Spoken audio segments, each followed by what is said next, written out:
السلام علیکم، میں ہوں نور۔ اس وقت آپ لائبہ خان ناول چینل پر موجود ہیں۔ جنہوں نے چینل کو سبسکرائب نہیں کیا وہ چینل سبسکرائب کر لیں۔ تو عشق تو جنون، اس قلم لائبہ ملک، ایپیسوڈ نمبر 2۔ بابا چلے نا، چلتے ہیں۔ وہ کب سے انہیں منا رہا تھا، لیکن وجادن شاہ ماننے کو تیار ہی نہیں تھے۔ کیا کرنا ہے وہاں جا کر، وہ جانتے ہوئے بھی سوال کر گئے۔ زبان کا ہنستا چہرہ پل میں مرجھایا تھا۔ کچھ نہیں، میں اپنے روم میں جا رہا ہوں، وہ سنجیدگی سے بولتے جانے لگا۔ کل چلیں گے افندی مینشن، مسز وجادن اندر آتے بولی۔ وہ خوشی سے ان کو گلے لگاتے باہر نکل گیا تھا۔ آپ جانتی ہیں یہ غلط ہے، وہ بس اس بچی کو وہاں دیکھنے جاتا ہے، اور تمہیں اچھے سے معلوم ہے کہ وہ کبھی بھی اپنے پھول جیسی گڑیا ہمارے پاگل بیٹے کو نہیں دیں گے۔ وہ سنجیدہ تاثرات سے بولے۔ جو مرضی ہو، لیکن میں اپنے بیٹے کو اداس نہیں دیکھ سکتی، وہ سر جھٹکتے بولی اور روم سے نکلی۔ وجادن شاہ نفی میں سر ہلا گئے۔ بہت برا کر رہی ہے، بجائے اسے روکنے کے آپ اس کے پاگل پن کو بڑھاوا دے رہی ہیں، بہت افسوس سے بولے۔ یہ تھی وجادن شاہ کی فیملی، جو افندیز کو اپنا بیسٹ فرینڈ کہتے تھے اور افندیز ہاؤس جایا کرتے تھے۔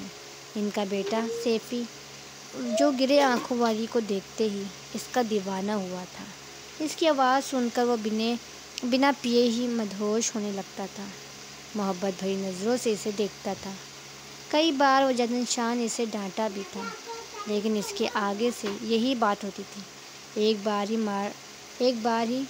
بار مرنے دینا، ورنہ اگر میری پسندیدہ چیز میرے پاس نہیں ہوئی تو یا تو وہ ٹوٹ جائے گی یا میں اس کو کسی اور کے قابل نہیں چھوڑوں گا۔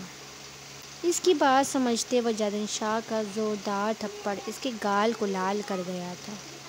انفیکٹ پوری دنیا کے سامنے افندیز بہت ڈیسنٹ تھے، سوائے ان کے ایریا کے ایک عجیب سی وحشت محسوس کرتے تھے۔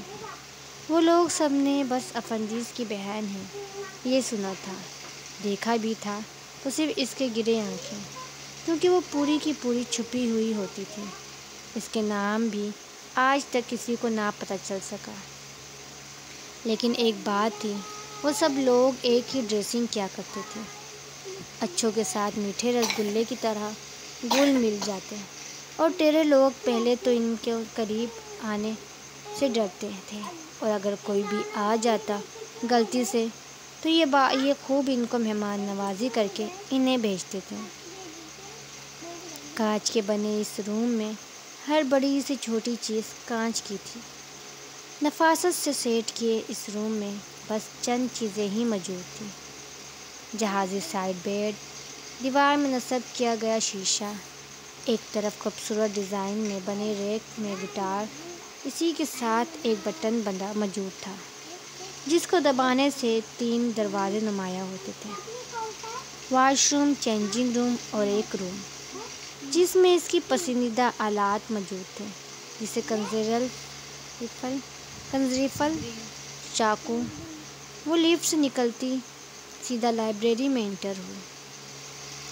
جتنا مرضی چھپا لے، لیکن میں بھی انہی کی بہن ہوں، سب جان کے ہی رہوں گی، وہ بڑبڑاتی اور لیپ ٹاپ پر انگلی چلانے لگی۔ ایک جگہ وہ رکی، وہ ایک ویڈیو کلپ تھی جو آج شام کو ای میل کی گئی تھی۔ اس نے ویڈیو کو کلک کیا۔ مجھے معلوم ہے تم بھائی بہت ہوشیار ہو، یہ تمہیں یاد کروانے کے لیے بھیجا گیا ہے تاکہ بھول نہ جاؤ اسکیم کو۔ واپس آیا ہوں، تمہارے خاندان کو تڑپا تڑپا کے ماروں گا، اور وہ تمہاری چہکتی بہن، اس کو تو میں اپنا رکھیل۔ ویڈیو چلتے ہی صوفے پر بیٹھا ایک خوفناک شکل کا گینڈا نظر آیا، جو کہ لائٹ اس کے سر کے اوپر لگی تھی، اس لیے اس کا چہرہ دیکھنے سے ندارت تھی۔ آدھی ویڈیو ضبط سے سنتے اس کی گرے آنکھیں شعلے برسانے کو تیار تھیں۔ اگر یہ ویڈیو اس کے بھائی دیکھ لیتے تو نہ جانے تیش میں آتے کیا کر بیٹھتے۔ تمہارا کہا پورا کروں گی۔ پرسار سا لہجہ تھا اس کو، نہ جانے اب کیا کرنے کا ارادہ رکھتی تھی وہ۔ اس نے ویڈیو ڈیلیٹ کرتے لیپ ٹاپ کو سائڈ پر رکھا اور فریش ہونے چلی گئی۔ بازان، افضان، عشام کب سے سارب کا ویٹ کر رہے تھے، جو پچھلے 1 گھنٹے سے ایئرپورٹ گیا ہوا تھا عاطف اور مائرہ کو لینے، لیکن ابھی تک نہیں آیا تھا۔ افضان، یار کال تو ملاؤ ذرا اسا سارب کو۔ بازان نے فکر کرتے کہا، جی بھیا کب سے ملا تو رہا ہوں، لیکن اب فون سوئچ آف آ رہا ہے۔ حد ہے اتنی لاپرواہی، آنے دو ذرا اس کو، میں ٹھیک کرتا ہوں۔ بازان نے سرد لہجے میں کہا، جی بھائی صحیح والا ٹھیک کرنا۔ عشام نے خوشی سے کہا تھا، تم چپ ہو جاؤ، کہیں ایسا نہ ہو کہ اس کی جگہ تمہاری ہی کلاس لگ جائے۔ بازان نے آنکھیں دکھاتے سرد لہجے میں کہا، تو عشام کی خوشی پل میں غائب ہوئی تھی۔ بھیا آپ مجھ پر کیوں غصہ کر رہے ہیں، میں نے کیا کیا ہے؟ عشام معصوم سا منہ بناتے بولا۔ افضان تو اپنے لاڈلے بھائی کی ڈرامے بازیاں دیکھ کر دبی دبی ہنسی ہنس رہا تھا۔ بازان ابھی اور کچھ کہتا کہ سارب کی گاڑی کی آواز اس کے کانوں سے ٹکرائی۔ بازان گھیرا مسکرایا تھا، اس کو عاطف اور مائرہ کے آنے کی خوشی ہوئی تھی، چونکہ جس کام کے لیے وہ گئے تھے وہ کافی خطرناک تھا۔ بھلے وہ کتنے ہی بڑے ہو گئے تھے، لیکن اس کے لیے وہ ابھی بھی بچے ہی تھے۔ ان سب بہن بھائیوں میں اس کی جان بستی تھی، ان سب کو اس نے بہت پیار سے اور بہت خلوص سے پالا تھا۔ السلام علیکم بھیا۔ مائرہ جلدی سے بھاگتے بازان کے سینے سے لگی تھی۔ بازان کی مسکراہٹ مزید گہری ہوئی تھی۔ وعلیکم السلام میری پری۔ وہ مائرہ کے سر پر ہاتھ رکھتے اس کے ماتھے پر پیار بھرا بوسہ دے گیا تھا۔ مائرہ بازان سے علیحدہ ہوتے افضان سے ملتے عشام سے ملنے لگی۔ عاطف بھی باری باری سب سے ملتا اب صوفے پر سکون سے بیٹھ گیا تھا۔ ہاں بھائی، تو پھر کیسا رہا تمہارا مشن؟ عشام نے عاطف کی طرف دیکھتے کہا، اور ساتھ ہی ساتھ مائرہ کے بالوں کو کھینچا تھا۔ ہاں عشام کے بچے، تیری تو میں بھیا دیکھ لیں آپ، یہ پھر سے شروع ہو گیا۔ ابھی مجھے واپس آئے ہوئے 5 منٹ بھی نہیں ہوئے اور یہ مجھے پھر سے مجھ سے پنگے لینے لگا ہے۔ مائرہ نے منہ بناتے کہا تو وہاں بیٹھے سب کا زوردار کہکا گونجا تھا۔ ہائے، جب تم نہیں تھی تو یار گھر میں مجھ سے لڑنے والا کوئی نہیں تھا، اور میرے ساتھ کوئی پنگے لینے والی بھی نہیں تھی۔ تھینک گاڈ یہ چڑیل واپس آ گئی۔ عشام نے مائرہ پر کشن اچھال کر پھینکا اور ساتھ ہی ایک کہکا لگایا تھا، تو رک جا، تجھے میں چڑیل لگتی ہوں لنگوڑ کہیں کے؟ تو نے اپنی شکل دیکھی ہے شیشے میں؟ ڈریکولا۔ مائرہ نے بھی ریٹن کشن اچھال کر عشام کے اوپر پھینکا تھا۔ عشام تو اپنے لیے نیا لقب ڈریکولا سن کر آنکھیں پھاڑے منہ گولے بس مائرہ کو دیکھ رہا تھا کہ کیا کہا تو نے؟ چڑیل؟ مجھے ڈریکولا لگتا ہوں؟ تجھے میں اتنا ہینڈسم بندہ تجھے ڈریکولا لگتا ہے؟ عشام کو تو یقین نہیں آ رہا تھا اس کو کوئی ڈریکولا بھی بول سکتا ہے۔ وہ 5 منٹ کے لیے سہی لیکن صدمے میں چلا گیا تھا۔ کیا ہو گیا ڈریکولا؟ کومے میں چلا گیا کیا؟ مائرہ بھی کہاں پیچھے رہنے والی تھی، وہ بھی اس کی کزن تھی۔ مائرہ کی بات پر ایک بار پھر سے سب نے کہکا لگایا تھا۔ جی تو یہ بھی افندیز ہی ہیں، بازان کے چاچو فیضان افندی کے بچے، ان کا بڑا بیٹا ادیب جو کہ ایک جنونی پتھر دل انسان تھا، پھر مائرہ جو کہ ایک بہت بڑی ہیکر تھی، اور پھر آتے ہیں ہمارے عاطف صاحب جو کہ زیادہ تر اپنی بہنوں کو کمپنی دیتا تھا، یا یوں کہہ لیں کہ لوگوں کو مارنے کے ٹرک سیکھتا تھا تاکہ سب کو عین ٹائم پر جھٹکا دے سکے۔ ادیب اپنے کسی ضروری کام سے لندن گیا ہوا تھا۔ افضال نے کہا تھا کہ میں ساتھ چلتا ہوں، لیکن وہ کسی کو تکلیف دینا نہیں چاہتا تھا۔ افضال بھیا، ہماری گرے آنکھوں والی گڑیا نظر نہیں آ رہی، وہ کہاں ہے؟ میرا بچہ، وہ اپنے روم میں ہے شاید، آپ وہاں جا کے اس سے مل لو۔ افضال نے مسکرا کر مائرہ کو دیکھتے کہا تھا۔ مہرو افندی اپنے لیے چائے بنانے کچن میں جا رہی تھی کہ اس کو باتیں کرنے اور ہنسنے کی آوازیں سنائی دی، تو اس کے قدم خود بخود ڈرائنگ روم کی طرف اٹھنے تھے۔ مہرو اندر داخل ہوئی تو اس کو سامنے بیٹھی مائرہ نظر آئی۔ وہ گہری ہنسی تھی، مسکرائی تھی اور آہستہ آہستہ مائرہ کی طرف بڑھنے لگی۔ مائرہ چہکتے ہوئے جلدی سے ان کو اپنے گلے سے لگا گئی تھی۔ تم کب آئی میری جان، اور بتایا بھی نہیں آنے سے پہلے؟ مائرہ افندی مائرہ کی کان میں سرگوشی کرتے بولی۔ اگر آنے سے پہلے بتا دیتی تو یہ جو خوشی تمہارے چہرے پر نظر آ رہی ہے، یہ پھر کیسے دیکھتی میں؟ مائرہ مہرو کے سفید پھولے پھولے دونوں گالوں کو کھینچتے ہوئے بولی۔ تو مہرو افندی ایک بار پھر سے گہرا مسکرائی تھی۔ اچھا میری ڈرامے باز کوئین، مجھے یہ بتاؤ، تم ٹھیک تو ہو نا؟ سب کام ٹھیک سے ہو گئے تھے؟ کوئی مسئلہ تو نہیں ہوا؟ ارے میری گرے آنکھوں والی گڑیا، میں ایک دم ٹھیک ہوں، بلکہ A1۔ مجھے کیا ہونا ہے بھلا؟ مائرہ نے آئی برو اچکا کر کہا۔ تو مہرو کا ایک شاندار کہتا ڈائلاگ ڈرائنگ روم میں گونجا تھا۔ اف لڑکیوں، تم لوگ کیا رازداری کی باتیں کر رہی ہو؟ مجھے بھی بتاؤ، اپنی رازداری کا حصہ بناؤ، میں کسی کو کچھ نہیں بتاؤں گا۔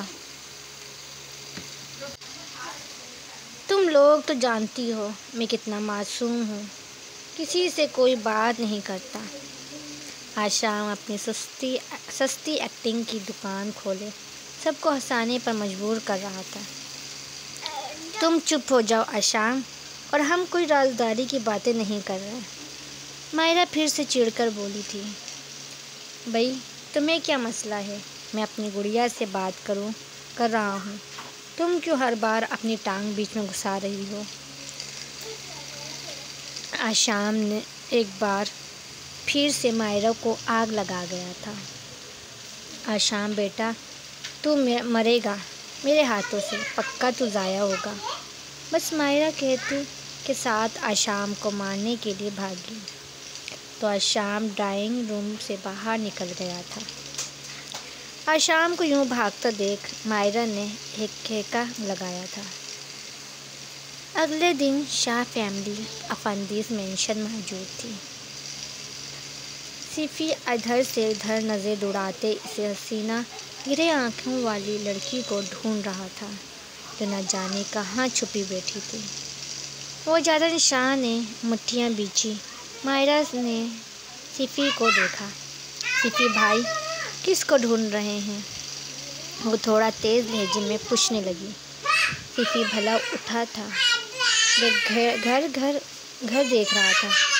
سیفی ہڑبڑا کر بولا تھا۔ مائرہ نے غصے سے اسے گھورا۔ بازان، صارف، آشام، افضال، وہ سب وہیں موجود تھے۔ بیٹا مہرو نظر نہیں آ رہی؟ بیٹے کی بڑھتی بے چینی مسز وجادن نے بازان سے پوچھا۔ گڑیا کو عاطف باہر کسی کام سے لے کر گیا ہے۔ مائرہ نے سنجیدہ سی نظر سیفی پر ڈالی جو اس کا نہ ہونے کا سن کر اداس سا چہرہ بنا گیا۔ اچھا۔ ابھی وہ کچھ اور کہتی ہے کہ ان سب کو لان سے آتی مہرو کی چہکتی آواز نے اپنی جانب متوجہ کیا تھا۔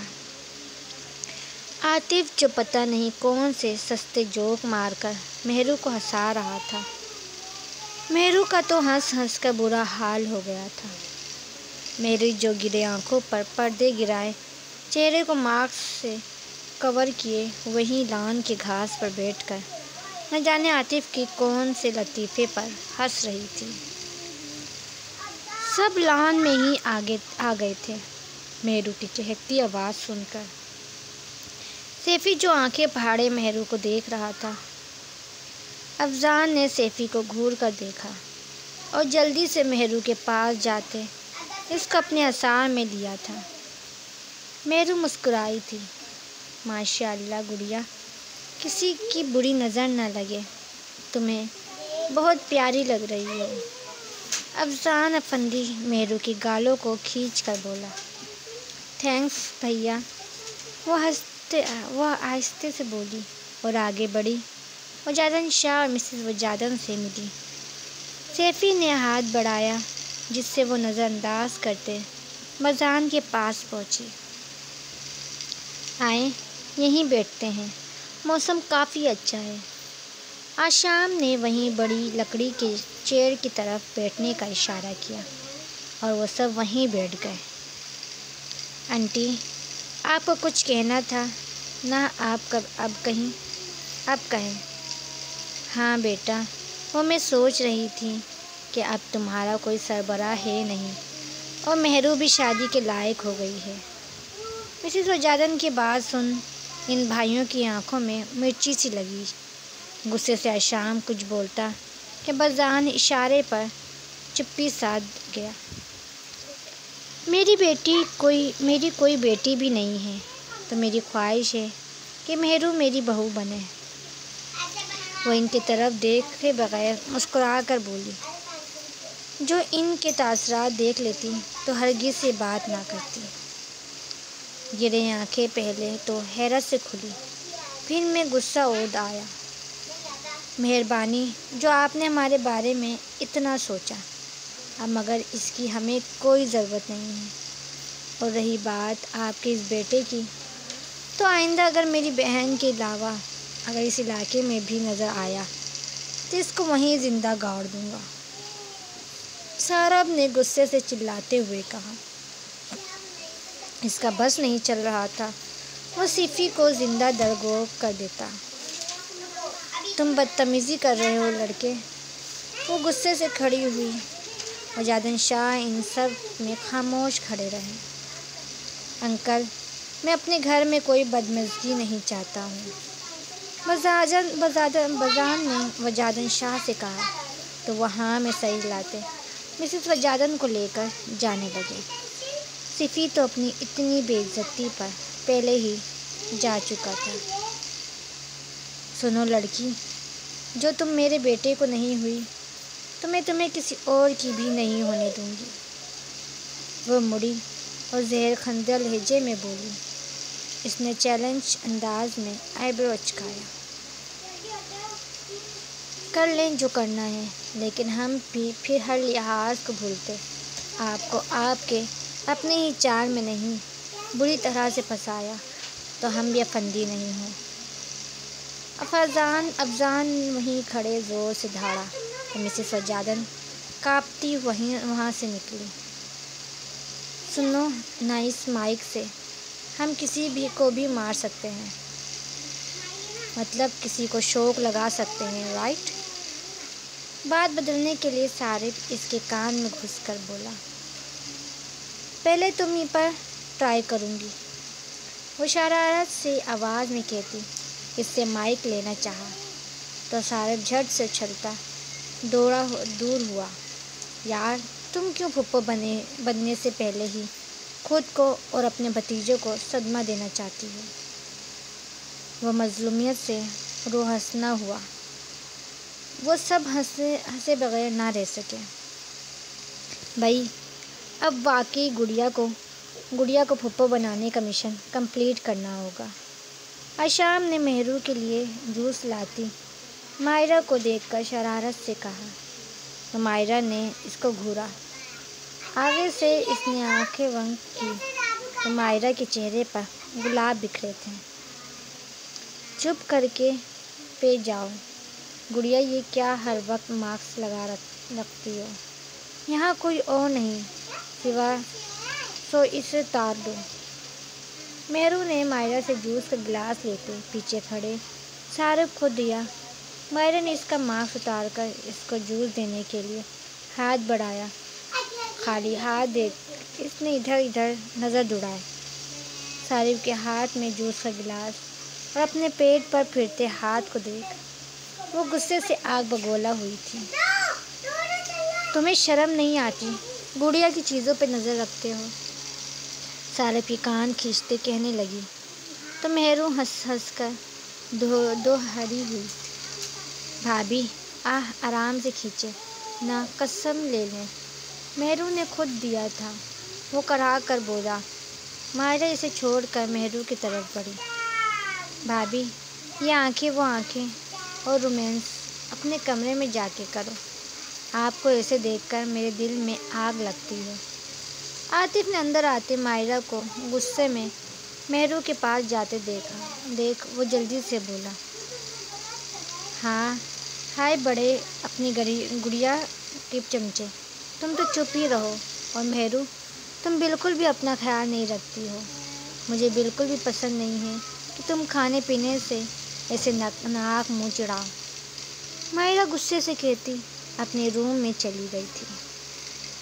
مہرو تو بس مسکرائی تھی اس کے میٹھے سے غصے پر۔ مائرہ اور اشام کا نکاح 2 مہینے پہلے ہی ہوا تھا۔ اشام کی ضد تھی، بازان نے اس کی ضد کے آگے نکاح تو کروایا دیا تھا، لیکن ابھی رخصتی نہیں ہوئی تھی۔ اشام افندی بچپن سے ہی اپنے سے 2 سال بڑی کزن کے عشق میں مبتلا تھا۔ اشام نے کبھی بھی مائرہ کو خود سے علیحدہ نہیں کیا تھا، وہ ہر کام اپنا اسی سے ہی کہتی تھی اور وہ بھی خوشی خوشی کرتا تھا۔ یہ بچپن کی دوستی کب محبت میں بدل گئی ان دونوں میں سے کسی کو پتہ ہی نہیں چلا، لیکن ہاں مائرہ کو پتہ چل گیا تھا جب اشام کا ایکسیڈنٹ ہوا تھا اور وہ 24 گھنٹے کے لیے بے ہوش ہوا تھا۔ جب مائرہ کو اپنی فیلنگ کا اندازہ ہوا تھا کہ وہ کیا ہے اس کے لیے، پھر اشام صاحب نے ہوش میں آتے ہی اس نے اپنی فرمائش اپنے بڑے بھائی کے آگے رکھی، اور پھر کیا، جب میاں بیوی راضی تو کیا کرے گا قاضی۔ پھر سب راضی ہو گئے تھے اور سب نے خوشی خوشی ان دونوں کا نکاح کروایا تھا۔ ہاں میں نے تجھے کچھ کام بولا تھا، تو نے وہ کام کیا؟ جی مالک، وہ گارڈ ڈرتے بولا۔ اچھا تو بتا پھر کیا انفارمیشن ملی ہے تجھے؟ جلدی کر۔ کنگ سے تو صبر نہیں ہو رہا تھا، وہ تو بس اس معصوم سی پھول جیسی بچی کو اپنی ہوس کا نشانہ بنانا چاہتا تھا۔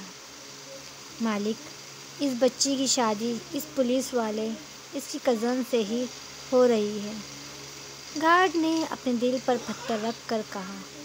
وہ نہیں چاہتا تھا کہ وہ پھول جیسی بچی اس بڈھے کے ہوس کا نشانہ بنے، نہ جانے کتنی لڑکیوں کی زندگی برباد کر چکا تھا یہ خوفناک گینڈا۔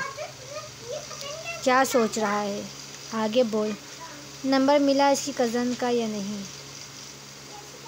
کنگ تو بس یہ شادی رکوانا چاہتا تھا، بھلے وہ کتنے ہی پیسے کیوں نہ دے دیتا اس کی کزن کو اسے خریدنے کے لیے۔ مالک آپ چھوڑ دیں اس لڑکی کو پیچھا، کیوں اس کی زندگی برباد کرنے پہ تلے ہیں؟ اس کا تو کوئی ولی وارث بھی نہیں ہے، بھائی اس قابل نہیں جو اس کا سہارا دے سکے۔ آج اس گارڈ نے سوچ رکھا تھا کہ اس کو غیرت دلائے گا، یا تو آر یا تو پار، کچھ بھی ہو جائے لیکن وہ اس لڑکی کی زندگی برباد ہونے نہیں دے گا۔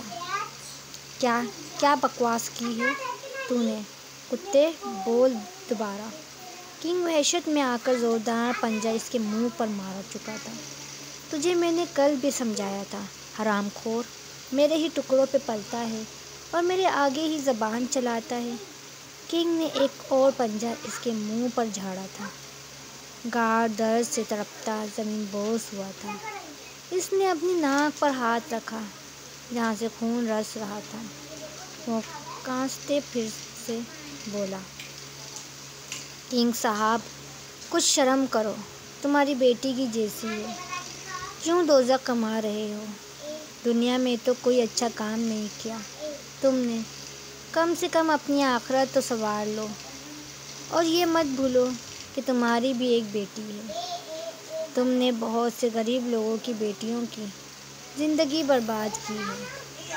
اللہ کے شر سے ڈرو، کہیں ایسا نہ ہو کہ تمہارے کیے کی سزا تمہاری بیٹی کو بھگتنی پڑے۔ گارڈ بھی بنا ڈرے کھانستے ہوئے بولا، اس کو پتہ چل گیا کہ اس کا آخری وقت آ گیا ہے، مرنا تو ہے ہی اس نے، تو کیوں نہ غیرت جگائی جائے کنگ کی۔ کنگ یہ سب سنتا آگ بگولا ہوا تھا۔ وہ اپنے بالوں میں ہاتھ پھیرتا اس تک پہنچا اور اس کو گندی گندی گالیاں دیتے دھاڑا تھا، اور اپنی گن نکال کر گارڈ کے منہ میں گن گھسیٹ کر اس کا ایک پل میں شوٹ کر چکا تھا۔ ایک زوردار لات اس کے بے جان وجود پر مارتے اپنے غصے کو کم کرنے کی کوشش کر رہا تھا۔ کنگ نے اس گارڈ پر تھوک کر اس کا موبائل نکال لیا تھا۔ آج اس نے آرام خوری کری ہے، کل اور کرے گا، سب کا انجام یہی کروں گا میں۔ وہ ایک وحشت زدہ کہکا لگاتے بولا اور پولیس والے کا نمبر نکال کر ڈائل کر چکا تھا۔ جاری ہے۔